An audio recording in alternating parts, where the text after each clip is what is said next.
Amém, amados? Amém. Boa noite a todos, graça e paz. Nós estamos dando continuidade à palavra dentro do mesmo assunto, né? A temática da volta do Senhor, onde já podemos ver e caminhar alguns passos, né? O Senhor tem nos revelado acerca dessa palavra muitas coisas bastante interessantes e necessárias para a igreja esses dias, né? E a última palavra que nós já estamos nela, e vamos dar continuidade hoje, é que o Senhor irá restaurar o Éden. O Senhor irá trazer de volta o Éden para que a sua igreja possa voltar para o seu habitat de origem, viver no lugar onde ela deveria nunca ter saído. Mas a proposta de Adão proporcionou para a igreja que ela não mais pudesse permanecer neste lugar que o Senhor edificou para que o homem pudesse viver e se alimentar de um único alimento. Que alimento é esse? A árvore da vida. Esse foi o alimento que Deus fez para que o homem vivesse eternamente se alimentando dele. Tenho certeza que se o homem tivesse trilhado o caminho da obediência, da submissão, não teria saído deste lugar tão maravilhoso que Deus fez para que o homem vivesse. E agora o homem, fora desse habitat, ele sonha com o paraíso. E o paraíso é visto de várias maneiras dentro da cristandade, dentro da ótica do cristianismo dos dias de hoje. E uma das visões mais unânimes, né, que os cristãos têm nos dias de hoje é que vão morar nos céus, né, que vão ser salvos, e esse é um dos únicos objetivos de que as pessoas hoje aceitam a Jesus, nascem de novo, para ter o direito de morar no céu e não assim poder ir para o inferno. A proposta que Deus tem para a sua igreja, para nós, para a humanidade, está bem distante, irmãos, dessa visão tão medíocre que o homem tem de apenas sair da condição, né, de ir para o inferno e buscar um endereço, que é o céu. O Senhor, na verdade, ele não fez o céu para que o homem fosse morar lá. Felizmente, isso pode decepcionar alguns, né? Mas é assim que a palavra nos mostra, né? O céu foi feito para a habitação de Deus e dos seus anjos. A terra foi feita para os homens morarem na terra. Só que o homem danificou a terra com o pecado, com a desobediência, com a insubmissão.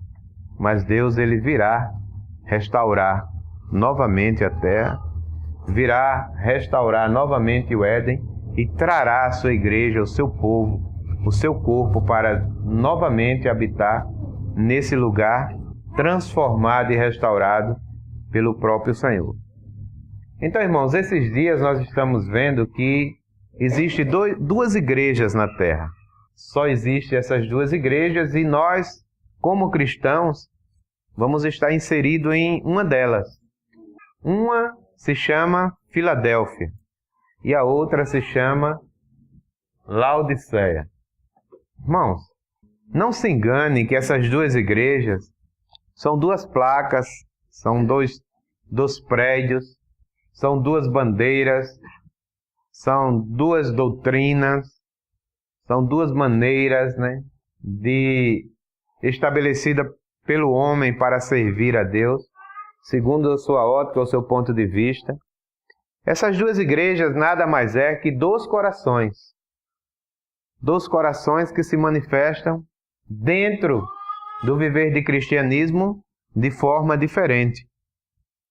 Filadélfia é a igreja inclusiva. Filadélfia é a igreja perfeita diante de Deus, que não tem refutação a ser feita a seu respeito, que não tem crítica a ser feita ao seu respeito. É a igreja do amor, é a igreja que ama ao seu próximo, que serve ao seu irmão, que busca um viver de unidade, que está debaixo da obediência e da submissão de Deus e dos homens dons que Deus levanta na terra para cuidar de suas vidas. Essa é a característica de Filadélfia. Esse é o coração manifestado no meio do cristianismo que vai nos levar a estar contido nessa igreja vitoriosa. Por sua vez, temos também Laodiceia, que nós vimos na reunião passada, que é o joio no meio do trigo, que é o lobo no meio das ovelhas, que é a prostituta no meio da noiva, ou seja, um coração insubmisso, um coração que vive para si, um coração divisível, um coração que não aceita a verdadeira palavra de Deus. Um coração que é cheio de questionamentos e nunca se submete àquilo que o Espírito diz às igrejas, ou à igreja. Então, é um coração rebelde, que acha que tem tudo, mas o Senhor mostra que ela não tem nada. Acha que é rica, rico sou, estou enriquecido, de nada tenho falta, e o Senhor mostra que a condição dela é a mesma condição. Quando Adão, ele provou, ele aceitou, ele comeu do fruto, nós desmistificamos muita coisa na reunião passada e vimos que aquele comer ali não era uma fruta e sim um fruto, ou seja, quando ele aceitou a proposta da serpente de ter ser e poder, a primeira coisa que ele se tornou foi o quê? Nu. Ele se despiu de tudo aquilo que o Senhor havia o revestido. E quando chega lá em Apocalipse, como é que Laodiceia está? Nua. A palavra diz que o Senhor diz assim, Laodiceia é o quê? Diz, rico sou, estou enriquecido, de nada tenho falta, e a palavra diz que não sabe que é um miserável, pobre, cego e nu. Por quê? Porque foi a mesma condição de quando ele aceitou o fruto lá no Éden.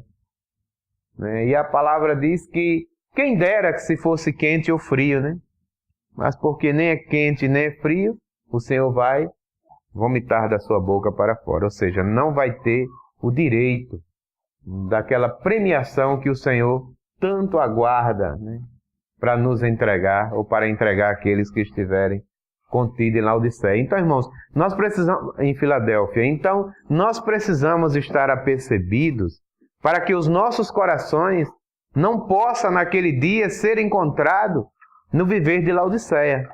Uma igreja divisível, uma igreja que não tem unidade, uma igreja que não tem relacionamento, que não ama de fato e de verdade, e sim de palavras. Amar de palavra é muito fácil, Nós vimos há uns dias atrás aí, em algumas reuniões, que é muito fácil você no WhatsApp, você por telefone dizer eu te amo. Nos dias de aniversário é tantos parabéns, é tantas homenagens. Isso é bom? Claro que é bom. Mas isso também precisa ser de fato e de verdade. Às vezes você diz no WhatsApp que ama, com tanta facilidade, dá beijos, manda abraço, diz inúmeras vezes eu te amo, mas quando você vê a pessoa, você não tem coragem de abraçar, de beijar e de dizer eu te amo. Porque aquele amor ali, ainda é um amor virtual, Ainda é o amor de Laodiceia. Mas o amor de Filadélfia é aquele que quando você vê, você tem uma ação, você tem uma atitude, você se levanta para que mesmo que sem palavras, demonstrar o amor que você sente pelo seu próximo, pelo seu irmão, por aquele a quem está diante de você. Então não se engane. É muito sutil e muito próximo, é uma linha tênue. Se você não tiver apercebido, você pensa que está em Filadélfia, mas você está em Laodiceia. Mas, irmãos, a igreja vitoriosa será a igreja de Filadélfia e nós precisamos estar contido nela. Nós precisamos guardar essa unidade, esse amor que Deus deu para que nós vivêssemos. Então vamos dar aqui alguns exemplos. Você vê, irmãos, como um mexerico, uma fofoca, destrói a imagem ou a reputação de alguém e acaba jogando uma pessoa contra outra. Sim ou não? E isso parece, às vezes, ser de forma positiva. Alguém chega para você e diz, olha, eu vou lhe contar algo sobre o Jamerson que ninguém nunca soube. Parece que aquilo aguça os nossos ouvidos. É Laodiceia se preparando, né, para agir. É bem assim ou não é?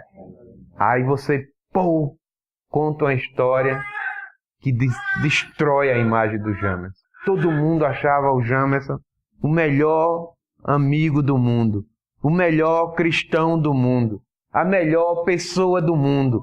Achava ele o super, né, a super pessoa. Aí quando você solta essa fofoca, esse mexerico, né, esse veneno, as pessoas passam a olhar para o Jamerson e os seus corações e os seus olhos já não vê mais o Jamerson da mesma maneira. Já não dá mais tanta credibilidade. Já não, né, respeita tanto quanto antes. O que é isso? Laodiceia. A igreja da divisão. A igreja da fofoca. A igreja do mexerico. A igreja da destruição da imagem para causar a divisão. Então, irmãos, isso não é de agora. A igreja de Laodiceia, ela não começou lá com a visão de João. Ali foi apenas uma revelação que o Senhor deu para mostrar que a igreja, nos últimos dias, viveria esse período. Mas isso é desde os tempos passados. Por exemplo, Acã e sua família fez isso contra Josué. Se os irmãos leem lá o livro, né, acho que capítulo 7, fala sobre essa situação do pecado de Acã. Então, Acã e sua família se levantou contra Josué. E o que foi que aconteceu? Ele conseguiu muitos seguidores. Então a gente vê que quando a igreja de Laodiceia, ela se levanta e age, ela não só derruba muitos, mas também ela atrai muitos seguidores com ela. Porque é um tipo de ação que logo aparece coração para se unir. É verdade, eu sabia, bem que eu sabia. Olha, eu tinha uma coisa comigo, que aquele Jamerson não era aquilo ali. Então, queridos, isso é fato dentro da igreja. E alguns ainda dizem mais, né, ou pensam, isso foi uma revelação de Deus, porque nós não podíamos estar escondidos. Isso não podia estar escondido. É verdade ou não é, irmão? Quantas profecias malignas surgem dentro da igreja por conta do coração de Laodiceia, que manifesta o seu veneno, matando o irmão e levando à destruição da sua imagem e dificultando o amor, a inclusão, né, e a unidade dos demais para absorver esse irmão.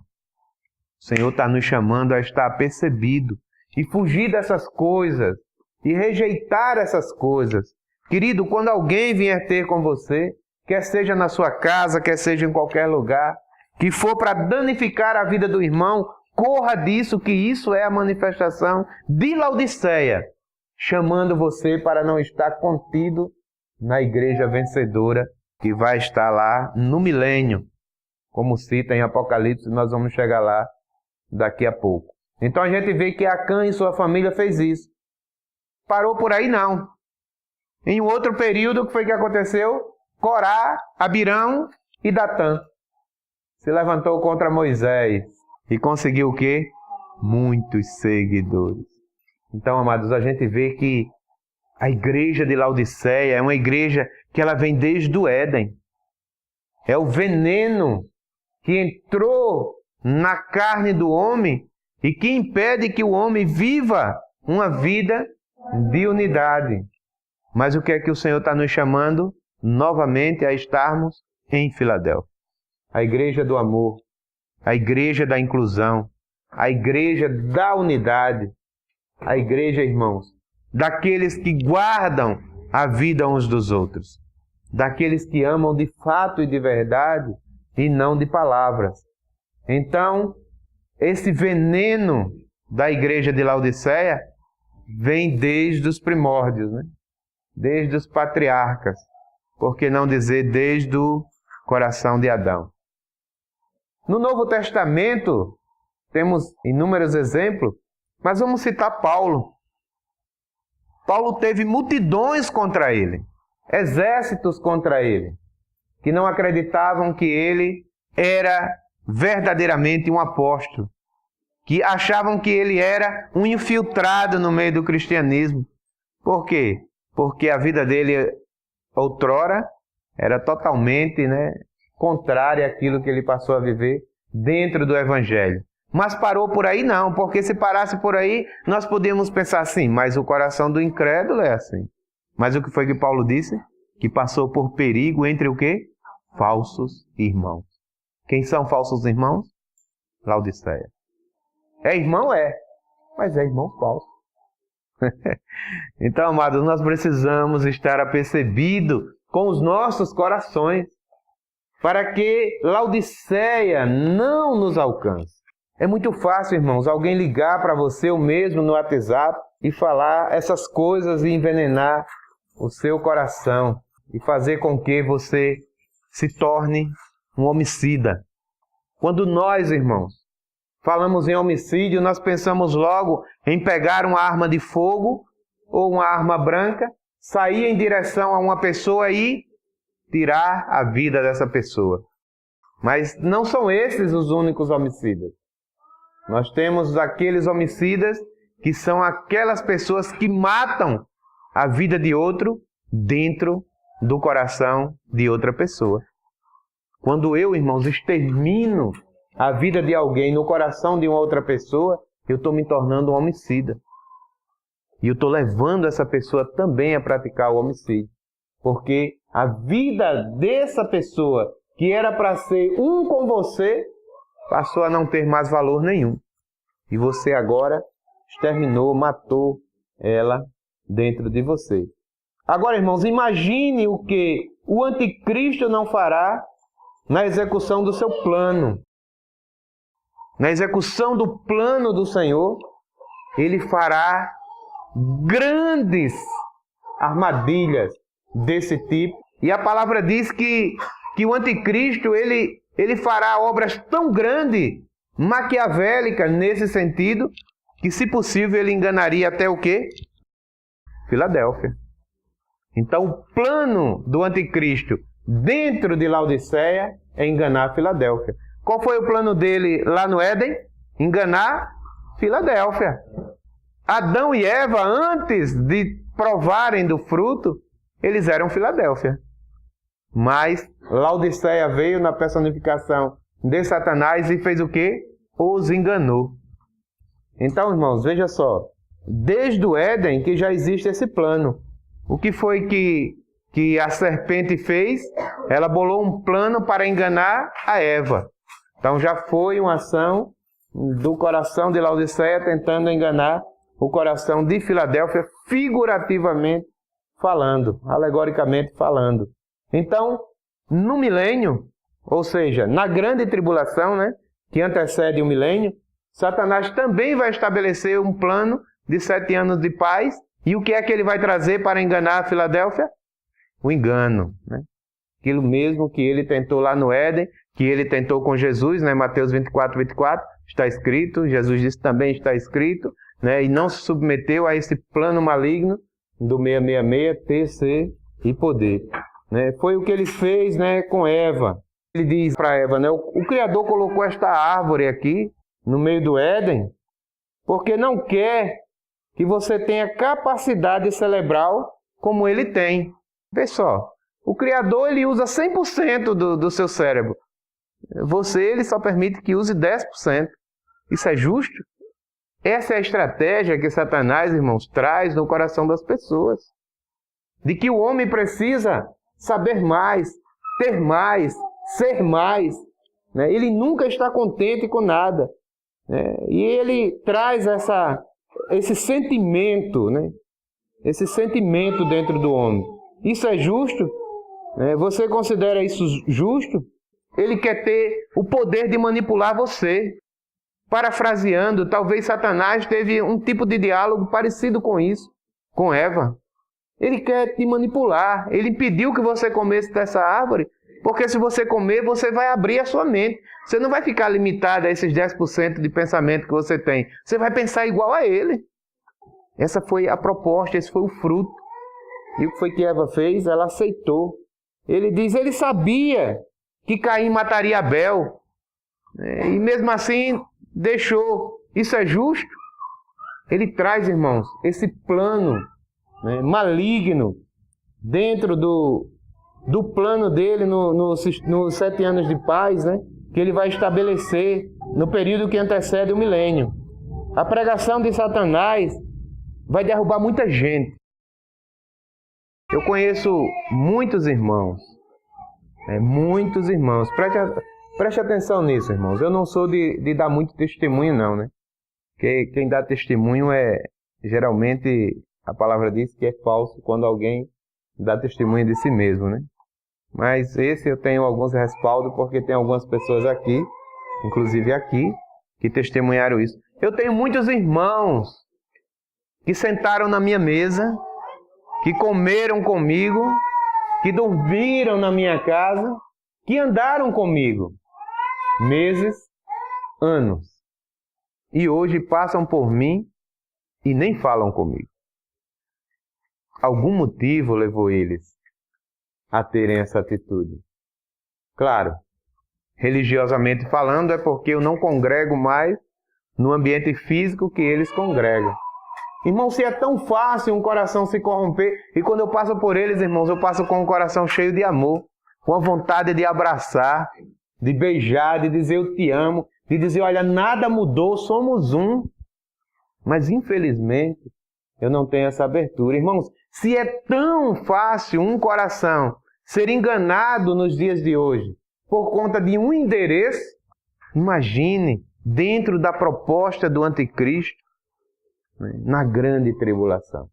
Muitos vão cair, irmãos. É por isso que nós precisamos nos firmar como Filadélfia hoje. Guardar essa unidade, estar dentro desse vínculo de relacionamento, de unidade, de comunhão, para que nada possa nos separar. Esses irmãos, eles cantaram muitas vezes comigo, olhando nos meus olhos, uma canção que dizia assim, nada poderá nos separar do amor de Deus, nenhuma luta é maior do que podemos suportar, nem a morte ou a vida, coisas do presente ou temores do amanhã, nada poderá nos separar do amor de Deus. E sabe o que aconteceu? Uma mudança de endereço nos separou. Como o coração do homem é leviano, irmão. Como nós precisamos ser sinceros com o viver de Filadélfia. Cristianismo não é brincadeira, queridos. Hoje nós temos essa liberdade de fazer isso. Pular para Filadélfia, voltar para Laodiceia, ir para Filadélfia, voltar para Laodiceia. Mas vai chegar um dia que vai acabar, essa porta vai fechar. E o Senhor vai recompensar os que estiverem do lado de cá e vai exterminar os que estiverem do lado de lá. E acaba essa brincadeira. Esse teatro, esse faz de conta. Hoje Deus ainda é feito como um fantoche para alguns. Mas quando Ele vir como Rei e Senhor, Senhor e Cristo, tudo isso acabará. Mas o tempo que nós temos para nos firmar é hoje. E muitos vão ser enganados com a pregação de Satanás. E já estão sendo, como já derruba hoje, através de muitas pessoas, de muitos corações, de muitas palavras.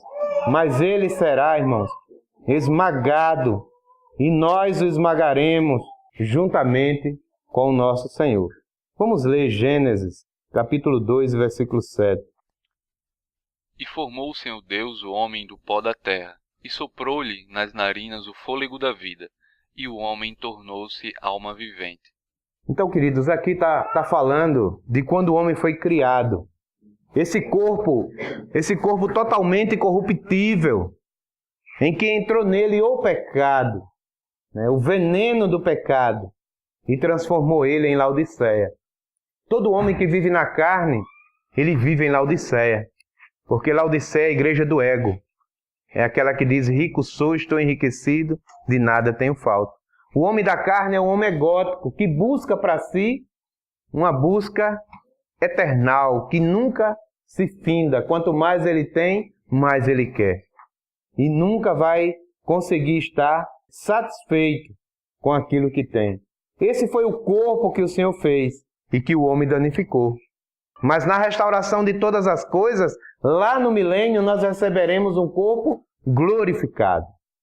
Nós vamos receber um novo corpo, não mais de nitrogênio, carbono, oxigênio, hidrogênio e outras porções de 17 elementos que é composta a matéria orgânica humana. Tudo isso vai findar e nós vamos receber um corpo totalmente glorificado, tal qual o de Jesus. Filipenses 3:21. Que transformará o corpo da nossa humilhação, para ser conforme ao corpo da sua glória, segundo o seu eficaz poder de até sujeitar a si todas as coisas.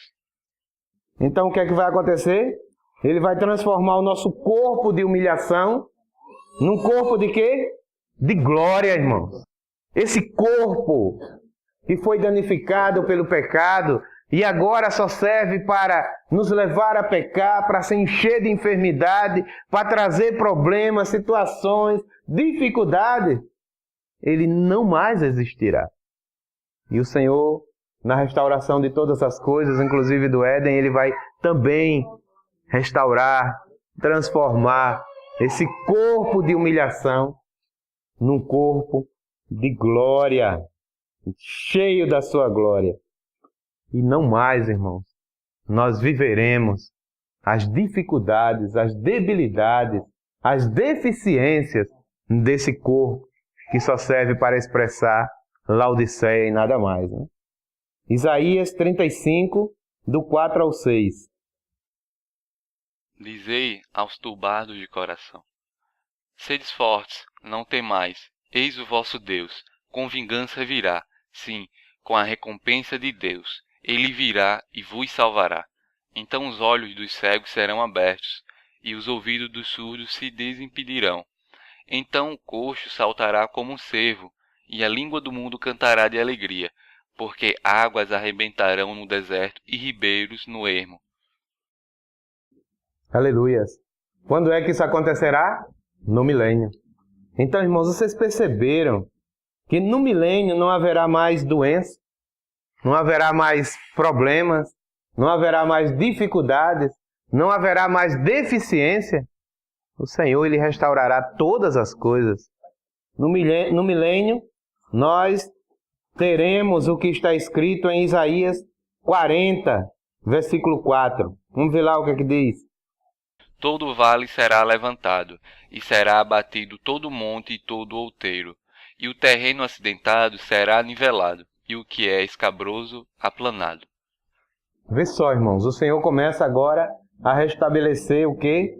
A origem do Éden. Miqueias 1, do 3 ao 4. Porque eis que o Senhor está a sair do seu lugar, e descerá, e andará sobre as alturas da terra. Os montes debaixo dele se derreterão, e os vales se fenderão, como a cera diante do fogo, como as águas que se precipitam por um declive. Entendeu? Quando o Senhor vir no milênio, ele vai começar a restaurar o Éden e acontecerá todas essas coisas. Os montes se derreterão, as planícies irão surgir, os vales irão se estabelecer ou se estabilizar, né? Tudo isso é na restauração do Éden. Apocalipse 6,14, né? E o céu recolheu-se como um livro que se enrola, e todos os montes e ilhas foram removidos dos seus lugares. Está bem claro, irmãos, ou não? Tudo aponta para que o Senhor, ele vai trazer, né, a restauração do Éden. E a gente vê que esse Éden, né, é apenas uma alegoria, é um nome simbólico, não é um nome exato, né, daquele lugar, porque isso tudo acontecerá em Jerusalém, nós vamos ver mais na frente. Apocalipse 16, 20.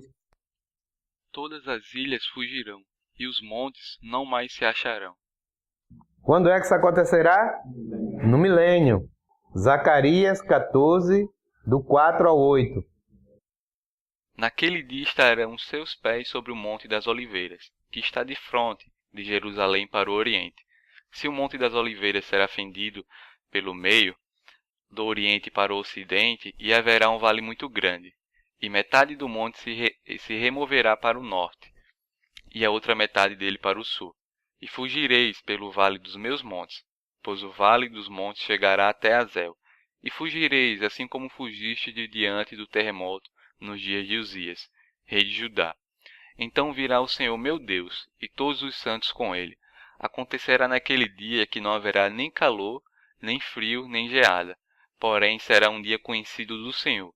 Nem dia nem noite será, mas até na parte da tarde haverá luz. Naquele dia também acontecerá que correrão de Jerusalém águas vivas, metade delas para o mar oriental e metade delas para o mar ocidental. No verão e no inverno sucederá isso. Opa! Aí ele já mostra que o Senhor virá com quem? Com os seus santos. É aí que nós voltaremos das nuvens. E onde é esse lugar? E ele fala o endereço. Que lugar é esse? Jerusalém. Então em Jerusalém será restaurado o Éden para que a igreja possa viver o milênio. Isaías 11, do 6 ao 8.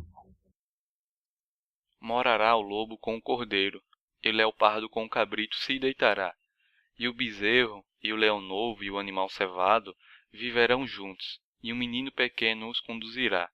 A vaca e a ursa pastarão juntas, e as suas crias juntas se deitarão, e o leão comerá palha como um boi. A criança de peito brincará sobre a toca da áspide, e a desmamada meterá sua mão na cova do basilisco. Então, irmãos, a gente vê que isso acontecerá no milênio. O leão voltará a comer o quê? Palha. Não é mais aquele animal feroz, carnívoro, né? A gente vê que todas as coisas vão sendo restauradas. A gente vê, né, que a serpente, né, e nós vamos ver o porquê, né, mudará a sua característica. Nós vamos ver que os animais, eles viverão na maior paz e tranquilidade e harmonia. Deus vai trazer de volta a restauração do Éden para que a igreja viva sem nenhum tipo de transtorno ou problema. Essa é a premiação, o galardão, a coroa que Deus tem preparado para a igreja de quê? Filadélfia. Para os vencedores, para aqueles que estiverem contidos na mulher, aqueles que estiverem contidos na noiva, aqueles que estiverem na formação do corpo de Cristo. Isaías 65, 25. O lobo e o cordeiro juntos se apacentarão. O leão comerá palha como um boi, e o pó será comida da serpente. Não farão mal nem dano algum em todo o meu santo monte, diz o Senhor. Opa, a serpente fará o quê? Comerá pó, e não causará mais dano algum. Enfim, irmãos, no milênio, e apenas no milênio, a serpente não terá mais Satanás para prefigurar. Ela não terá mais, né, Satanás na terra, né, como sendo uma figura, um tipo. A serpente não terá mais Satanás para ser a metáfora dela, a alegoria dela, de Satanás. Por quê? Ela não terá mais Satanás para ser a sua personificação. Porque no milênio Satanás está onde? Preso. Então a serpente voltará a ter a sua natureza original, que é apenas de comer pó e não causar dano ao homem. Que maravilha, irmãos. Deus vai restaurar todas as coisas no milênio, para que a igreja tenha 1000 anos de paz na terra. É o governo estabelecido pelo próprio Cristo. Vamos ler o 26 e o 28. Gênesis 1. Vamos ler o 26 e o 28. E disse Deus: façamos o homem à nossa imagem, conforme a nossa semelhança. Domine ele sobre os peixes do mar, sobre as aves do céu, sobre os animais domésticos e sobre toda a terra, e sobre todo o réptil que se arrasta sobre a terra. Então Deus os abençoou e lhes disse: frutificai e multiplicai-vos, enchei a terra e sujeitai-a, dominai sobre os peixes do mar, sobre as aves do céu e sobre todos os animais que se arrastam sobre ela. O homem continuou com essa ordenança de Deus? Sim ou não? Não. O homem não domina sobre nada. O homem, né, não tem nada sujeito a si daquilo que o Senhor determinou. Mas no milênio, irmãos, tudo voltará, né, ao projeto original de Deus. Em 1 João 3,2, nós seremos semelhantes a Ele, porque assim como Ele é, nós o seremos. Amados, agora somos filhos de Deus, e ainda não é manifesto o que havemos de ser, mas sabemos que, quando Ele se manifestar, seremos semelhantes a Ele, porque assim como é, o veremos. Então, quando Cristo aparecer, quando é que Cristo vai aparecer? No milênio, quando nós formos arrebatados. Então, quando Ele aparecer, nós nos tornaremos semelhantes a Ele. Nós nos tornaremos iguais a Ele. Por que iguais a eles? Porque o corpo que nós receberemos é o corpo de quê? Da sua glória, como nós vimos nos versículos anteriores. Então, tal qual Jesus é, tal qual a igreja será. Senão, não seria compatível para se casar. Um homem pode se casar com um ser que não seja da sua espécie? É uma aberração, né? Então, jamais Jesus poderia casar com uma igreja que não fosse igual a ele, né? Então, tal qual ele é, nós seremos. Tal qual ele é, o Senhor nos tornará semelhantes, né? Ou melhor, iguais, né? Ao que ele é. E isso foi dito por João, né? Esse é o corpo que nós teremos. Um corpo glorificado igual ao de Jesus. Vamos ver agora aqui mais algumas comparações, né? Gênesis 1:14 ao 18. E disse Deus: haja luminares no firmamento do céu, para fazerem separação entre dia e noite, sejam eles para sinais, para estações e para os dias e anos, e sirvam de luminares no firmamento do céu, para alumiar a terra. E assim foi. Deus, pois, fez os grandes luminares, o lumiar maior para governar o dia, e o luminar menor para governar a noite. Fez também as estrelas, e Deus os pôs no firmamento do céu para alumiar a terra, para governar o dia e a noite, e fez a separação entre a luz e as trevas, e viu Deus que isso era bom. Então isso Deus fez no início, né? Porque Ele sabia da limitação do homem. Agora vamos ver o que Ele fará no milênio. No milênio Ele revela também como Ele fará. Apocalipse 21, do 1 ao 8.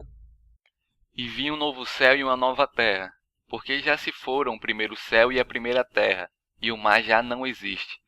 E vi a santa cidade, a nova Jerusalém, que descia do céu da parte de Deus, adereçada como uma noiva ataviada para o seu noivo. E ouvi uma grande voz, vinda do trono, que dizia: eis que o tabernáculo de Deus está com os homens, pois com eles habitará, e eles serão seu povo, e Deus mesmo estará com eles. Ele enxugará de seus olhos toda lágrima, e não haverá mais morte, nem haverá mais pranto, nem lamento, nem dor, porque já as primeiras coisas são passadas. E o que estava assentado no trono disse: eis que faço nova todas as coisas. E acrescentou: escreve, porque estas palavras são fiéis e verdadeiras.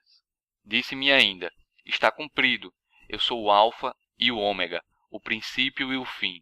A quem tiver sede, de graça lhe darei a beber da fonte da água da vida.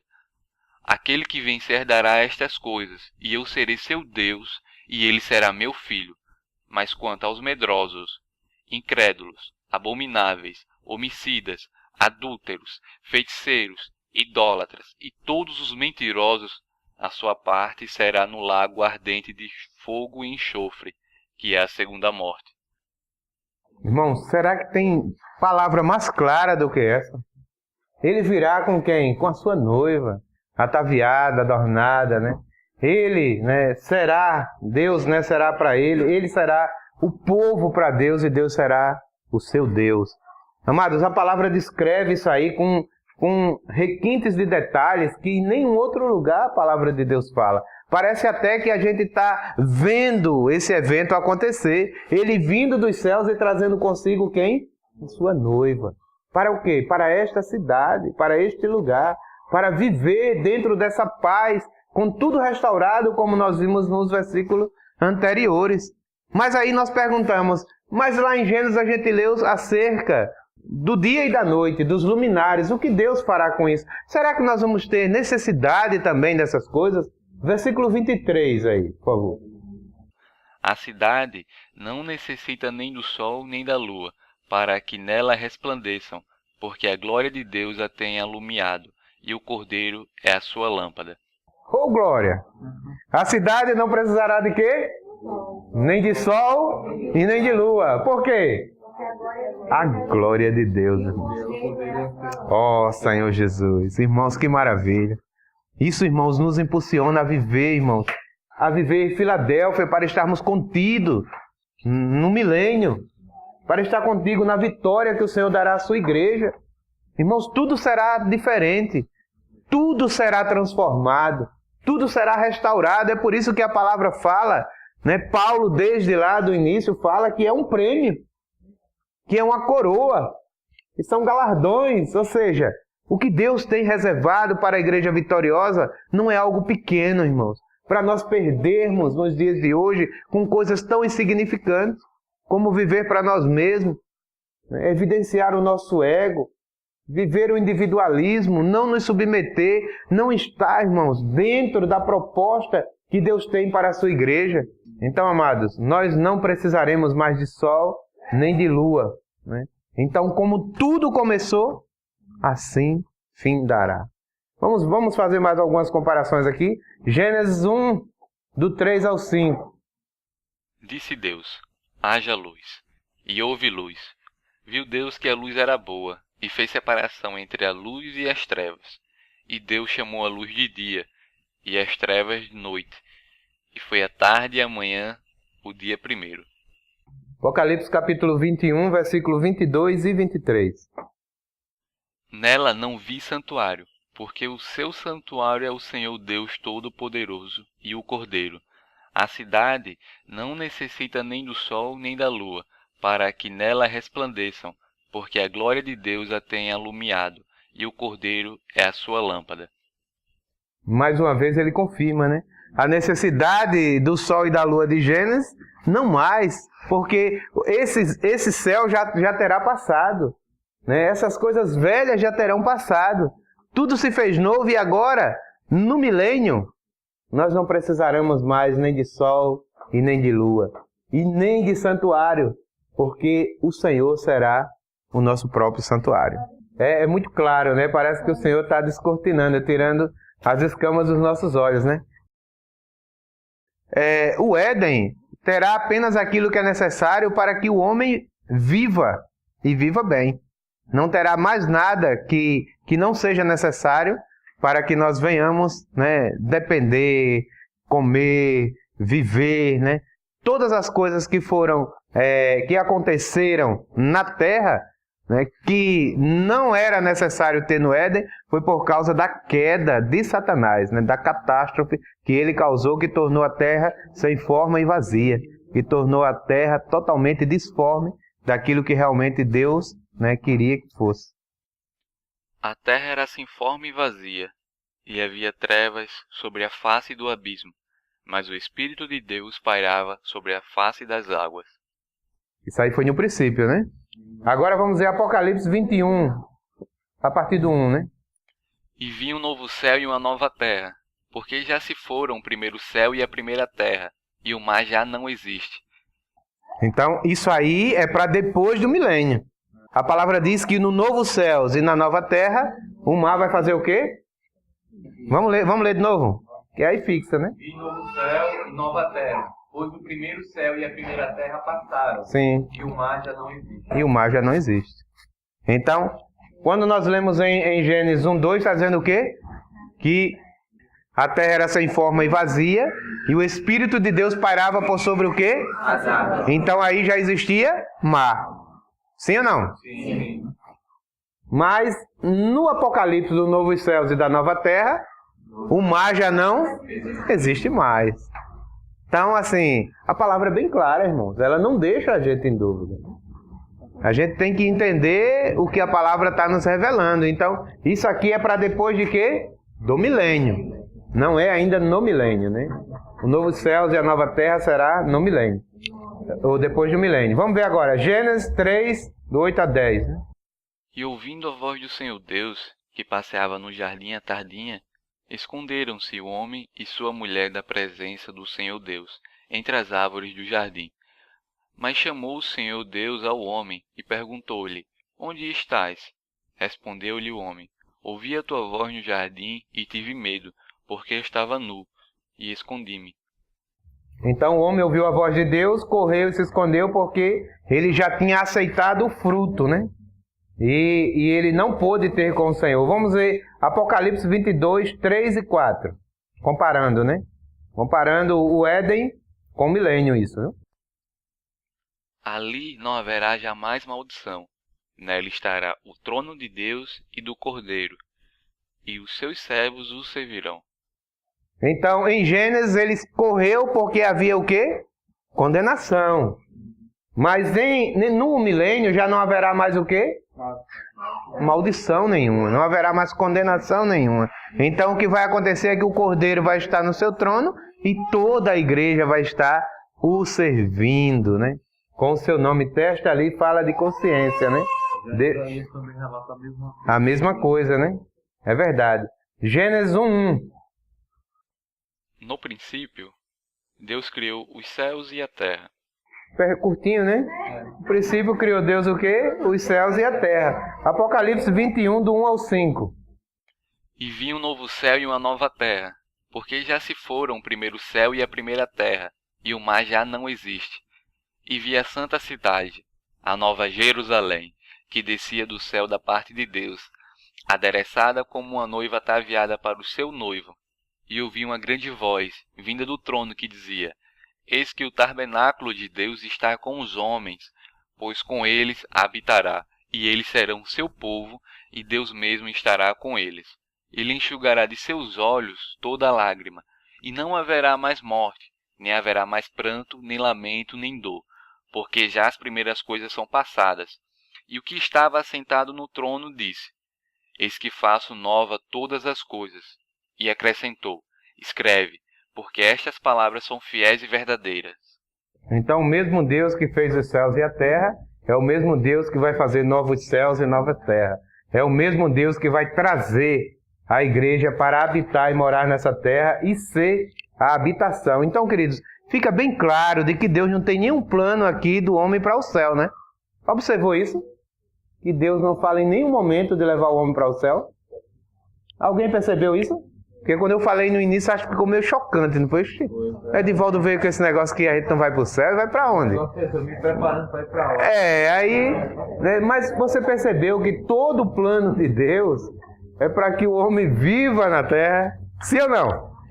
É a palavra que está dizendo, queridos. Em nenhum momento Deus fala que está preparando o homem para levar ele para o céu. O único céu que a gente vai é o primeiro céu, que é o céu atmosférico, que é para encontrar com ele nos ares para prestação de conta. E depois disso faz o quê? Volta para a terra. Né? Volta juntamente com ele, né? Mas, querido, a serpente, né, aquela lá do Éden, é a mesma que vai continuar, né, tentando o homem. E para você ter ideia, preste atenção, a serpente vai tentar o homem no milênio. Mas como ele não está preso, mas no final do milênio, Satanás vai ser solto. E quando ele se solta, ele corre direto para onde a igreja está, para fazer o quê? Tentar o homem novamente, irmão. No final do milênio, né? Finalzinho do milênio. Gênesis 3:1, vamos ler? Ora, a serpente era o mais astuto de todos os animais do campo, que o Senhor Deus tinha feito. E esta disse à mulher: É assim que Deus disse: Não comereis de toda a árvore do jardim? Então, o que foi que ela fez aí no Éden? Tentou a mulher, né? Tentou o homem. No milênio, ela volta a tentar o homem, colocando ele no ponto mais alto. E na sua velha estratégia, ele vai novamente levar o homem a esse velho engano de tentar o ter, ser e poder. O velho, né, a velha conhecida pregação de Satanás, né? E aqueles que vêm, irmãos, vão cercar, né, o mundo, juntamente os demônios juntamente com ele, todas as partes da terra, e é a partir daí que ele vai tentar novamente a igreja, ainda aqui na terra. Quem são esses que eles vão tentar? Filadélfia. Todos aqueles que estiverem contidos nos vencedores. Ou seja, ele vem tentar a nós, né? Vamos nos incluir, né? Novamente ele vem tentar os vencedores, né? Que venceram o mundo, aqueles que venceram o mundo. Então, irmãos, veja que privilégio nós teremos, né? Já no descanso, no final do milênio, governado pelo Messias, pelo Cristo, né? Nós venceremos ele quem? Satanás, de uma vez por toda, assim como Jesus venceu em Mateus 4. Também está escrito, né? Satanás disse está escrito, e Jesus disse também está escrito. Então, no final do milênio, ele vai tentar a igreja novamente, mas nós vamos ter o privilégio de vencê-lo, derrotá-lo, né? Agora, de uma vez por toda, definitivamente. Vamos ler aqui Apocalipse 20, do 7 ao 10. Ora, quando se completarem os 1000 anos, Satanás será solto da sua prisão, e sairá a enganar as nações que estão nos 4 cantos da terra, Gog e Magog, cujo número é como a areia do mar, a fim de ajuntá-las para a batalha. E subirão sobre a largura da terra, e cercarão o arraial dos santos, e a cidade querida. Mas desceu fogo do céu, e os devorou. E o diabo, que os enganava, foi lançado no lago de fogo e enxofre, onde estão a besta e o falso profeta. E de dia e de noite serão atormentados pelos séculos dos séculos. Então aqui fica bem claro, né? Aqui Satanás é solto, né? E ele dá agora, e agora ele vai em direção aos 4 cantos da terra. E que terra é essa? Jerusalém, onde a igreja está, né, vivendo o milênio. E a palavra diz que ele levará, né? E a quantidade desses santos que estão lá, irmãos, é como o quê? Areia da praia, né? Assim que diz? Sim ou não? Isso já derruba aquela teoria que só serão salvos 144 mil, né? Que ali não tem nada a ver com a quantidade de salvos, mas ali a multiplicação de 12 vezes 12, que é as tribos que foi levantada no Velho Testamento. É uma outra coisa, né? E tem alguém que levantou essa teoria e diz que só serão salvos 144 mil. Isso aqui derruba isso, dizendo que o número de salvos é como a areia da praia, né?